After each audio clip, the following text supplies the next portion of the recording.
I'm Chris, and this is my fixing busted PVC pipes in the walls video. So we had a freeze in February of 2021, and a lot of people in Texas are dealing with busted pipes in the walls, and that's pretty much what it looks like. I had fixed several leaks ahead of that one, turned the water on last night and saw that. So I had to shut everything off.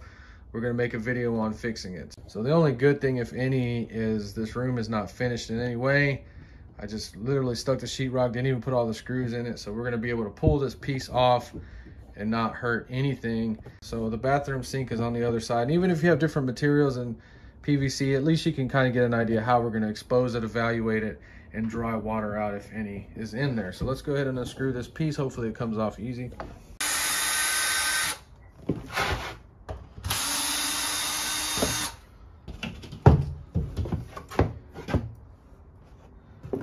And if it has any kind of odor, like a sour, wet towels, nasty, stinky smell, you need to go ahead and cut that out and replace it.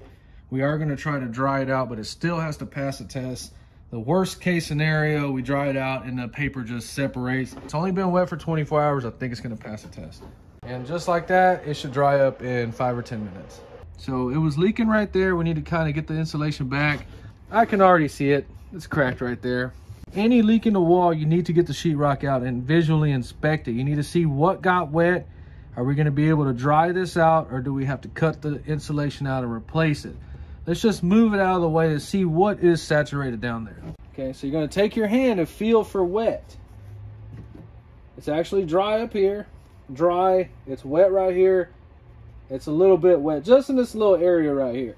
Okay, use your brain. Cut your insulation right here.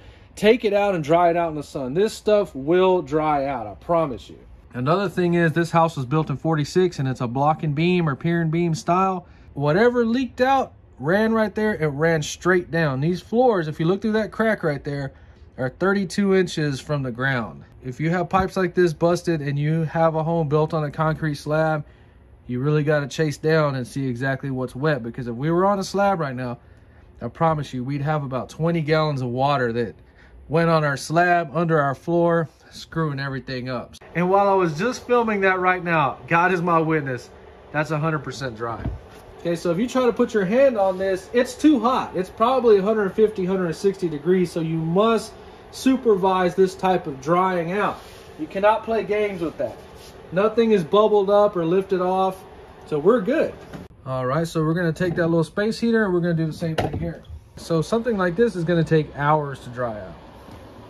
We're gonna take something and we're gonna aim this down. It's very important that you heat that whole area up, and it will literally evaporate that water out of there. Okay, and as I'm talking, you can clearly see it already drying that up right now. Does that make sense? To get it hot, the water evaporates. If you're trying to ventilate with cold air, it does not do anything at all.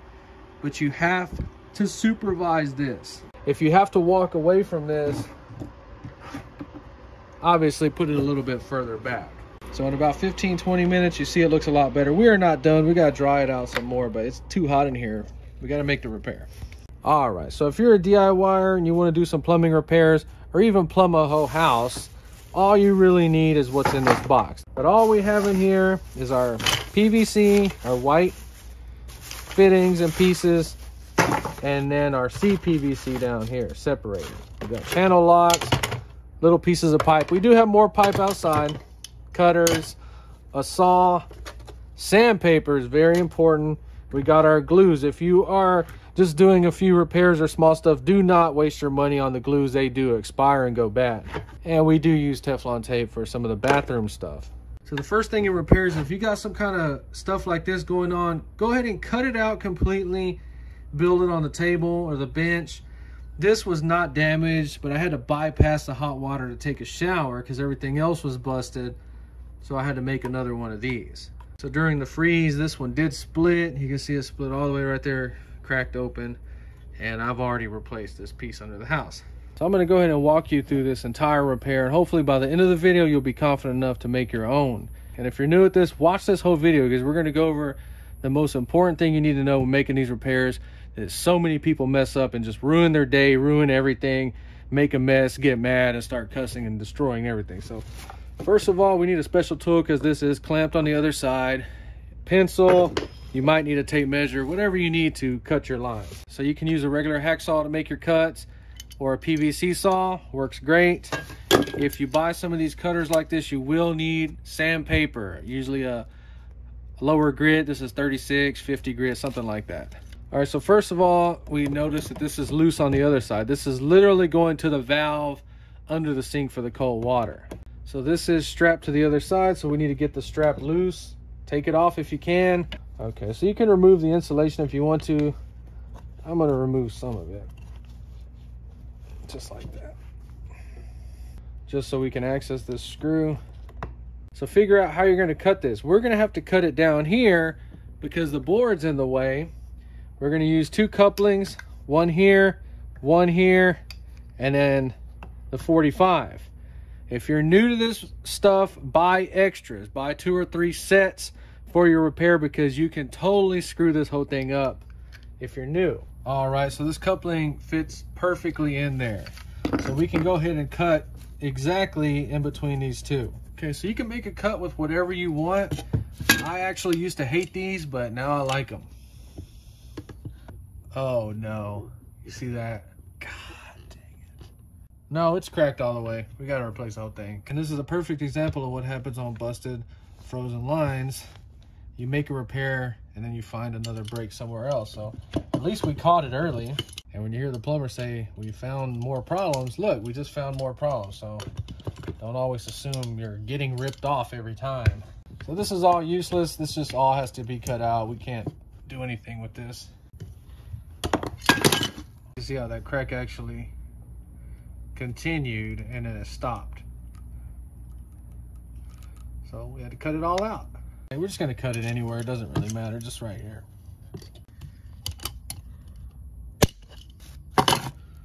All right, just pull it out.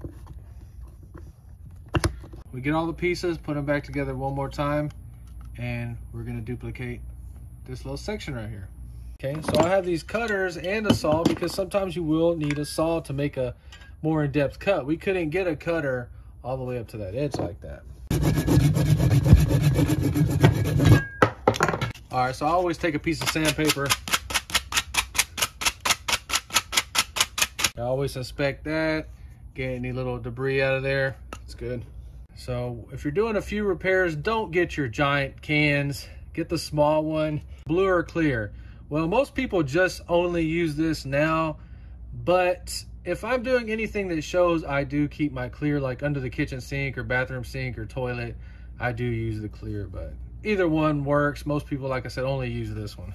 So primer, do you use primer? Of course you use primer. This is going to kind of degrease and clean the surface that you're gonna glue to. If you don't have any primer, at least get a rag with some rubbing alcohol and just try to clean this joint. Let's go ahead and do it with rubbing alcohol in case you don't have this.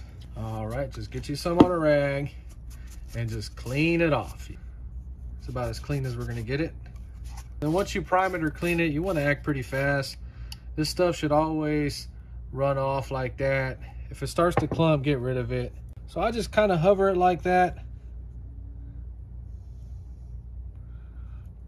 Okay, I also kind of do that side right there. So for the other one, we're gonna get our purple primer. Just use your brain. You don't wanna run this stuff all over the place.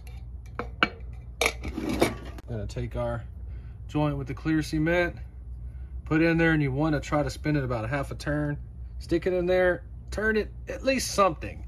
It's kind of hard to do, and all you want to do is see that little ring of glue all the way around it. All right, so anything that was cracked in the freeze, do not use a piece off of that. That is trash. It has to be thrown away. And when you use those cutters, you got to get some sandpaper because it'll flare that out a little bit and make it very, very difficult sometimes to push it all the way in, screwing everything up. So always shake these up real good. We're going to take our primer. Wear gloves. You don't want this stuff getting on your hands. It'll absorb right into your skin. Okay, always get that edge too. I just get it in here, just rotate it. Got that primer all over the bottom of it. Okay, just get it in there. We need to try to put that twist on it. just like that. Okay, we're gonna work fast. Prime this side. Coupling.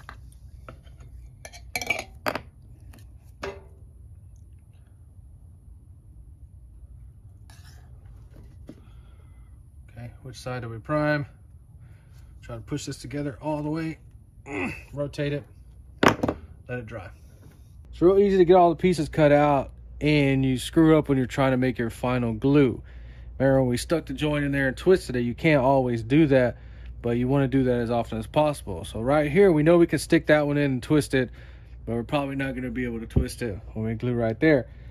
So we actually should not have stuck that in there yet. It would have made it so much easier because we could have just came straight down with it, but that's what happens when you make YouTube videos. You're not always thinking 100%. Okay, and then I don't redo it because I realize there's probably people out there that are doing it kind of the wrong way. So let's show how we're going to make a joint right here. And you need a tape measure in plumbing. Don't ever guesstimate because you will come up too short. So we're going to go ahead and cut a piece about 8 inches.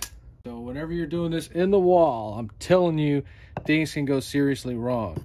So we want to put a mark on this pipe somewhere that we can kind of see that we push down at least the length that we need to. Okay, we've already primed that one. We're going to try to be neat. I know it's going to get messy, but I really don't care. Some plumbers will be like, oh no, that means he didn't know what he was doing. If he's got primer and stuff everywhere, that doesn't mean anything. Oh, okay. Oh man, god dang it. Not what I wanted to do. Okay. We can still see the lines. This, oh man. Yep. Okay, so we see those little marks we made. I seen it go down to where it needed to, so it's good. All right, so now we got another situation. I did not even think about that. The way I'm looking at this is I have to go under the house either way because the pipe could be busted or I don't know. But it was clamped right there, strapped, and now it's moving around. So I am going to go ahead and make the decision to just glue it right here. And if I got to extend it at the bottom or shorten it or whatever under the house, I'll just have to do that because I'm still fixing stuff under there. Okay, same thing right here. Okay, and some people will put the glue on the other joint. I never do, but it doesn't really matter. Then we just, remember, we got to come down to that depth. This involves a lot of strength.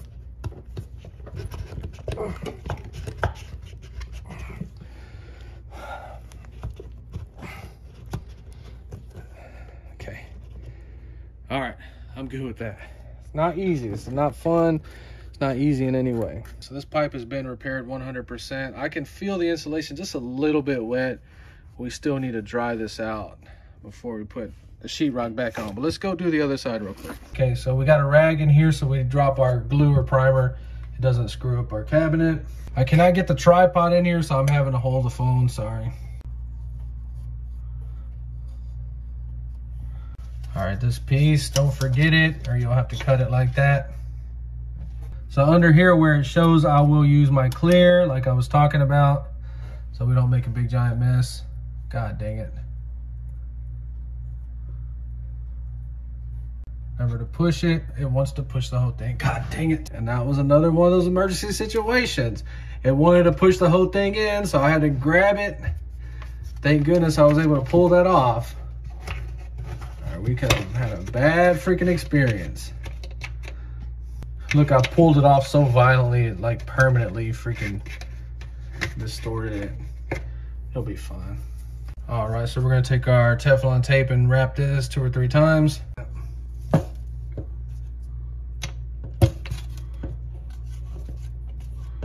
All right, well, I mean, it's not brand new. I did this about a year ago. It's been in here for a year. I use this sink. That's why it's not super clean. But it'll all be super nice pretty soon here. Okay. So we just want them facing up. There you go, perfect. All right, hook that back up. Okay, so when you're gluing stuff up in your walls, let that glue dry for 15 minutes before you turn the water back on. Now, I probably have about 2 hours at start to finish in this, so just letting you know why those plumbers charge so much money. They are a real business. There are scammers out there, but there's a lot of good plumbers out there too. Let me let this stuff dry. We'll turn the water on in a little bit. So the water is back on. Inspect for leaks. I'm kind of glad I'm back here. I had something plugged in here and it was crooked and doing that, so I'm glad I've seen that. Whenever you cut the walls out for busted pipes, you need to let this thing just air out for a couple of weeks. And if you see some mold and stuff like that, you can get some Clorox and spray it down and get your heater. This one doesn't have any mold, no weird smells, everything's great. But remember, we caught it quick and we dried it out. Everything's perfect, no bubbles on that sheetrock. Haven't had water in 1 month. Don't ever buy a sink like that. I'm gonna turn that into my shop sink. Okay, so in your cabinet, always keep your rag or towel in there for a couple of days. No leaks. It looks perfect. It looks 100% back to normal, like nothing ever happened in here. That's what you want to do when you repair plumbing. So this bathroom is not finished, so it's not the end of the world. Now, I want you to see this. We have a leak right here somewhere that we're gonna have to find. It actually froze, busted the toilet valve. I had to put a new one in there. If you look over here, we had to make another repair. All this split and busted.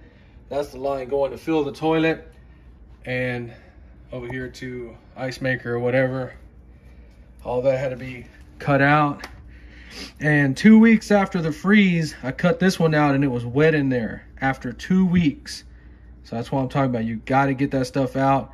And as you can see, a month after the freeze, airing it out with the heater back here, absolutely no mildew. It doesn't stink, nothing like that. Nothing's rotted, no nastiness going on, no ants in there. But like I said, spray it down with that bleach and it should kill the bacteria or any type of stuff growing on there. If the hot water's busted, we'll do a video on that, but hopefully it did not bust going to the sink. Let's check out what else did bust. And the shower's right here, and it did bust all this stuff out. It even froze my old mowing one up and destroyed it. That's why I had to replace it. All that stuff split all the way. And what was really weird is it actually blew those parts out all the way over here, like a little explosion. So this is my new channel, so please subscribe. I couldn't do too much on the plumbing because it was just emergency situations. But we will have videos like finishing out this closet. This is going to be a security style closet with the camera set up for all around the house. I have a nice surveillance system I bought that is very affordable. We'll be putting shelves in here. So it's been about 30 minutes since the water has been turned back on. Just monitor this stuff, put your little heater, dry it out. Everything should work out great. If you enjoyed this video, please like and subscribe, and thanks for watching.